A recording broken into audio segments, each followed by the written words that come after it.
José reaccionara. Ahora José era el segundo hombre más poderoso en Egipto, era gobernador de Egipto. Dios lo bendijo, lo preparó. La prueba que José pasó, todo este tiempo de los 13 años redundó para bendición. En otras palabras, fue un entrenamiento duro ciertamente. ¿Cuántos de nosotros el Señor no nos lleva por entrenamiento? Fíjese, y José era un buen hombre. Por eso nos desconcierta, pero si yo me he portado bien, pero si yo no he hecho esto, yo no he hecho aquello, pues nos va a mejorar el Señor, hermano. Entonces estamos hablando de los frutos del Espíritu. Verso 8 del 45, así pues, no me enviaste acá vosotros, sino Dios. José entendió el plan de Dios, hermano, de momento no lo entendía. Sino Dios que me ha puesto por padre de Faraón, oiga nada más la posición, y por señor de toda su casa, y por gobernador en toda la tierra de Egipto. Mas esto no lo pudieron entender ni discernir estos varones, los hermanos de José, hermano, tanto que después dice la historia que pues vino su padre en el tiempo de hambre, porque los mandó su padre a comprar comida a Egipto, y usted conoce la historia, ¿verdad? Si es lector de la palabra y ha leído esta parte, pues se da cuenta de lo que estoy hablando. Pero vuelvo a repetir, lo que yo quiero resaltar, el tiempo que los hermanos de José pasaron y tardaron en no comprender el plan de Dios ni el por qué estaba ahí. Pasaron aproximadamente 39 años. Después de la llegada de Jacob a Egipto, él duró 17 años con vida. Ahí murió en Egipto. Pero miren lo que dice la palabra del Señor. Referente, por eso la mentalidad de la persona, puede morir la persona y no entender, no ser cambiado su pensamiento y la mente, aun cuando disfrutaron de las bendiciones por ser José gobernador, porque cuando llegaron juntamente con su padre, sus 11 hermanos, y su padre, 70 personas dice la palabra de Dios que llegaron a Egipto, pero José trajo a su padre, sus hermanos, Faraón le dio lo mejor, dice, ponlo en lo mejor de Egipto, y ni aun cuando disfrutaron de las cosas que participaron del manjar, las preferencias por ser hermanos del gobernador e influencias, y lo que quieramos agregarle, la mente de ellos no cambió. Y aquí lo tenemos en el capítulo 50, pues cuando es la muerte, el sepelio de su padre, de Jacob, de aquellos 12. Ellos guardaban en su corazón todavía temor. Así que capítulo 50, verso 15 del libro de Génesis dice, viendo los hermanos de José que su padre era muerto, dijeron, quizá nos aborrecerá. Fíjese cómo ellos, la misma moneda, lo que ellos sentían, aborrecimiento. Por eso empezamos a decir el capítulo 37 de aquí del libro del Génesis, de cómo ellos sintieron envidia, dice, pero iban aborreciéndole más. Ahora ellos mismos, como esta misma palabra salía, allá la palabra de Dios nos manifiesta que le aborrecían con sus actitudes, le aborrecían con desprecio, sentían desprecio en el plan que Dios mismo había dado para José. No les parecía aquel sueño, lo tomaron a mal, la preferencia de su padre tampoco les gustaba, entonces aquí ellos mismos se expresan, vuelvo a leer desde el inicio, el verso 15 del capítulo 50 de Génesis, viendo los hermanos de José que su padre era muerto, dijeron, quizá nos aborrecerá José y nos dará el pago de todo el mal que le hicimos. Y mire cómo cambian la versión y las cosas. Verso 16, y enviaron a decir a José, tu padre mandó antes de su muerte, diciendo, así diréis a José, te ruego que perdones ahora la maldad de tus hermanos y su pecado, porque mal te trataron por tanto. Ahora te rogamos que perdones la maldad de los siervos del Dios de tu padre. Mire, si bien cristianos, mire, primero, no muy respetuosos del padre, al pobre viejo cuando engañaron, no tuvieron misericordia, compasión de él, lo miraron llorar, lo engañaron, ensangrentaron las ropas, el vestido que le había dado en un principio cuando era jovencito de 17 años y lo había enviado a buscar a sus hermanos al desierto, a mirar cómo andaban. Y como él traía el reporte de la conducta, dice la palabra de Dios, de sus hermanos, pues le aborrecían, entonces hicieron el plan, aquella mente. Oiga, hermano, una mente diabólica, una mente totalmente opuesta a la voluntad de Dios.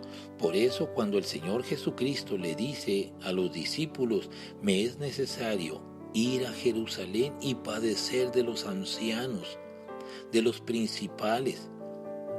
Pedro le dijo, no, Señor, ni tal te acontezca. En otras palabras, no vayas, y afloró el sentimiento humano. El Señor le respondió, quítate de mí, Satanás, me eres tropiezo. A lo que el Señor refiere aquí, hermano, es el tipo de mentalidad, de ese dominio de las emociones que, pues, estaba leyendo. Las emociones negativas no son de Dios. En otras palabras, hermano, mucha gente, usted le puede decir ahora que es hijo del diablo, no le vuelve a hablar, hermano. Y lo va a señalar y le va a decir, este hermano me ofendió, y no le perdona y no olvida. Y olvídese, hermano, no puede mencionar, aunque usted estuviera refiriendo, si Dios pudiera darle, ¿verdad?, alguna revelación, o pudiera estar exhortando. No lo puede exhortar de esa manera. Pero aquí el Señor Jesús le dijo al apóstol Pedro y le dice, quítate de mí, Satanás. Pedro, el sentimiento, no, Señor, ¿cómo es posible? Por eso decíamos anteriormente, hermano, cuántas veces que alguien dice, mira, el Señor, alguien puede darle una palabra o un sueño a alguien o una visión de algún padecimiento, alguna prueba. Y ¿sabes qué? Dice, a lo mejor el Señor le está pasando. No, ni Dios lo mande. Y ahí empieza el sentimiento nuestro, hermano. Cuando las pruebas, dice su palabra, son para mostrar el nivel de confianza, de fe que tenemos en Él. Esa confianza que tiene que desarrollar, Señor. Tú sabes lo que haces, Señor. Soy tu siervo, aquí estoy en tus manos. En ti no hay mal, Señor. Si todo lo que tú haces lo haces para bien, quieres entrenarme. Por eso, mire, José estaba desconcertado siendo un jovencito, hermano. José lloró claramente. José fue atribulado. José estuvo en depresión. El mismo rey David, por eso leí ahorita la palabra. Él no entendía. José decía, díganle a Faraón, le dijo al panadero. Le dijo cuando le interpretó el sueño, dile a Faraón que se acuerde de mí, perdón, al copero. A los dos les ha de haber dicho, hermano, y salió cierto la interpretación de los sueños. Uno iba a ser restituido en su puesto, el copero, y el panadero, hermano, pues había sido encontrada una falta, así que le iban a cortar la cabeza, y lo hicieron, hermano. Pero al copero le dijo, dile a Faraón, habla, aboga por mí. Pasaron 2 largos años. Yo personalmente le he pedido al Señor, Señor, ¿qué pasó por la mente de José? Cuando ese tiempo, cuando interpretó en sueño del copero y salió la realidad, de tanto gusto que le dio al copero, pues ni se acordó de José. Habla, aboga ante mí, yo no hice nada injusto porque estoy en la cárcel. Así que estos varones, hermano, pasaron pruebas difíciles y mire cómo Dios los recompensó. Pero estamos hablando de la conducta de los hermanos de José, de qué fue lo que pasaron, hermano. Entonces, mire, aproximadamente 39, puede ser poquito más o poquito menos, pero 39 años después, hermano, seguían en la misma condición. Esto es lo que yo quiero recalcar, de cómo la mentalidad, hermano, si nosotros no dejamos que el Señor renueve a través del Espíritu Santo que nos dé la ayuda, estas emociones negativas nos van a controlar en todo momento, hermano, y detienen ese nacer del Espíritu del cual habló el Señor Jesucristo a Nicodemo. ¿Y cuáles son los frutos, hermano? Entonces nos van a dar identidad a nosotros como hijos de Dios. Por eso el árbol por sus frutos es conocido. Por eso alguien, ¿qué cristiano va a ser este? Mira cómo anda, mira cómo habla, mira cómo piensa, mira cómo reacciona. ¿Qué cristiano, qué paz va a tener ni qué nada? Entonces, hermanos, ¿por qué? Porque los mismos frutos nos van a enseñar qué es lo que somos nosotros. Allá en el libro de Isaías, capítulo 61, nos habla y nos dice, ¿verdad? Acerca de que vosotros seréis llamados, dice, plantío del Señor. Es bonita esta parte, déjeme la leo rápidamente, hermano, me gusta a mí en lo personal esta parte del capítulo 61, hermano, de Jeremías.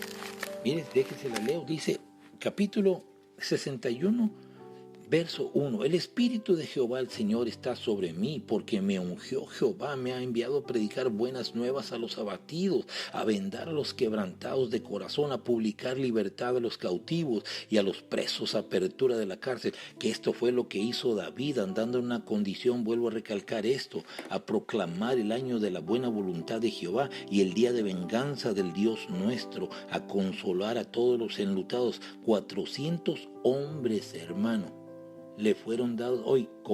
¿Te imaginas, hermano, que a nosotros nos dieran ya no 400, hermano? La propia familia de nosotros, hermano, que sean 6, 7, 8 o 10 que fueran miembros de la familia, que tenga la capacidad, hermano, de libertar. Así que a proclamar el año, verso 2, de la buena voluntad de Jehová y el día de venganza del Dios nuestro en contra del enemigo, ¿no? Una vez que nuestra mente renovada, dice, a consolar a todos los enlutados. Mire, verso 3 del 61 de Isaías, a ordenar que a los afligidos de Sión se les dé gloria en lugar de tristeza, óleo de gozo en lugar de luto, manto de alegría en lugar de espíritu angustiado, y serán llamados, oiga, árboles de justicia, plantío de Jehová, para gloria suya. Gloria al Señor. Oiga, nada más qué clase de palabra es esta que estamos mirando hoy día, hermano. Qué hermoso, hermano. Por eso le digo, uno se emociona, hermano. Debe haber ese entendimiento en nosotros, esa comprensión de la palabra del Señor. Aleluya. Así que los hermanos de José, pues ya no dice la escritura de más tiempo, solamente relata la muerte de su padre y después, pues este diálogo que tuvieron. Así que sus hermanos vinieron, fíjese nuevamente, y se postraron delante de él y dijeron, henos aquí por siervos tuyos. Recalco, la mentalidad no cambió después de tanto tiempo, mirando las señales, mirando, escuchando a José. No, hermanos míos, esto fue plan de Dios. Pero ahí es donde decimos, hemos venido diciendo que cuando la mente no es renovada, mire cómo pesa las emociones negativas que ellos tenían. Eran hijos de diferente mamá, del mismo papá. Entonces lo que adquirieron cuando niños, cuando adolescentes, cuando jóvenes, andando entre ellos, pues esto era lo que traían. Y José ni siquiera pensaba esto, pero como ellos fraguaron un plan, había temor, había recuerdos, había memorias, y aquí es donde queremos seguir recalcando de cómo el subconsciente y el inconsciente quedaron impregnados de memorias, cómo los acontecimientos y los hechos presentes manipulaban. Murió su papá y ellos les vino a la mente, manipuló, fíjese, sus emociones, estaban conscientes. Ya hablaremos un poco más referente a estas tres partes de la mente: consciente, subconsciente e inconsciente. Pero aquí se está aplicando. La conciencia era de lo que estaban viviendo ahí en el momento, la muerte de su padre, el funeral, el tiempo y cómo se activó. Todo esto activó el subconsciente y el inconsciente, donde están las memorias. Se acordaron, ellos no habían podido cambiar, dejar aquella manera de pensar, y por eso, mire, había mentira, había engaño, fraguaban, que son las emociones que yo leí hace rato y me faltaron, créeme, hermano, todavía. Así que verso 19, ya voy a acabar por hoy, en Génesis capítulo 50, verso 19, y le respondió José, no temáis, ¿acaso estoy yo en lugar de Dios? Mire, ni siquiera había credibilidad a la palabra de este varón manso, hermano. Pasaron, ya le digo, mucho, pues aproximadamente 39 años, yo sacando cuenta conforme a la escritura. Mucho tiempo, y no cambiaron su forma de pensar. Vuelvo a recalcar, ni aun cuando tenían el privilegio de ser hermanos del gobernador de Egipto. ¿Cómo no se aprovecha? Fíjese cuánto pues voy a decir desperdicio, cuánto el no evaluar, hermano, lo que uno tiene. Esto aplica a nuestra vida. Verso 20 dice, vosotros pensáis mal contra mí, mas Dios lo encaminó a bien para hacer